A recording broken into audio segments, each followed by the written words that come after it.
বিশাল বিশ্বে চারিদিক হতে প্রতি কণা মুড়ে টানিছে।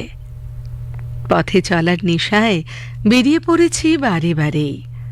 আপন হয়েছে পথ, পর আমায় আপন করেছে। প্রদেশে দেশে বিদেশে ভাষা ধর্ম বর্ণের বেড়া ডিঙিয়েই 2007-এ মুম্বাইয়ের মেয়েটি চিঁড়ে চাপটা ভিড়ে সারা ট্রেনে আগলে রেখেও প্ল্যাটফর্মে নেমেও অপেক্ষা করেছে আমার বাড়ির লোকের আসা পর্যন্ত।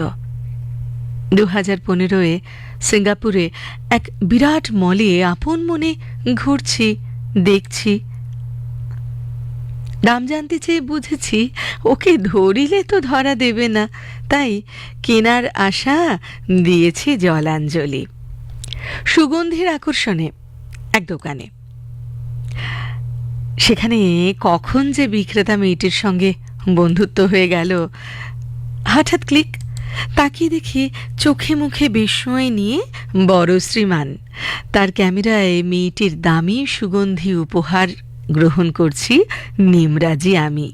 অবশ্য শ্রীমান অনেকবারই অবাক হয়েছে, যদিও মুখে আমায় রাগিয়েই চলে।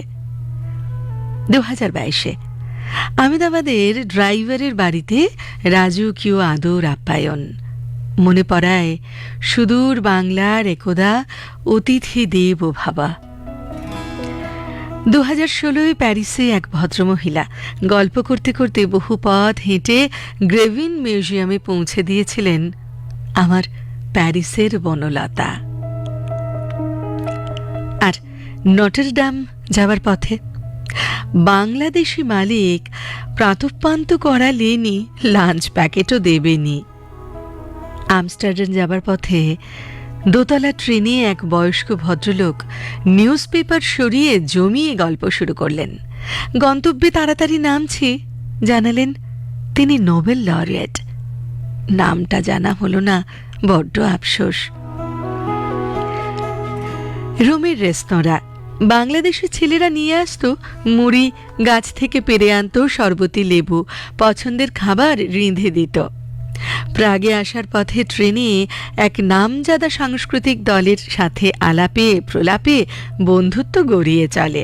প্রাগে নেমে আমাদের জিনিসপত্র বয়ে আবাসনে পৌঁছিয়েও দেন। 2024 ভুটানে এক বিখ্যাত দোকানের সফল মহিলা ব্যবসায়ী বন্ধুত্ব দৃঢ় করেন ব্রোচ দিয়ে।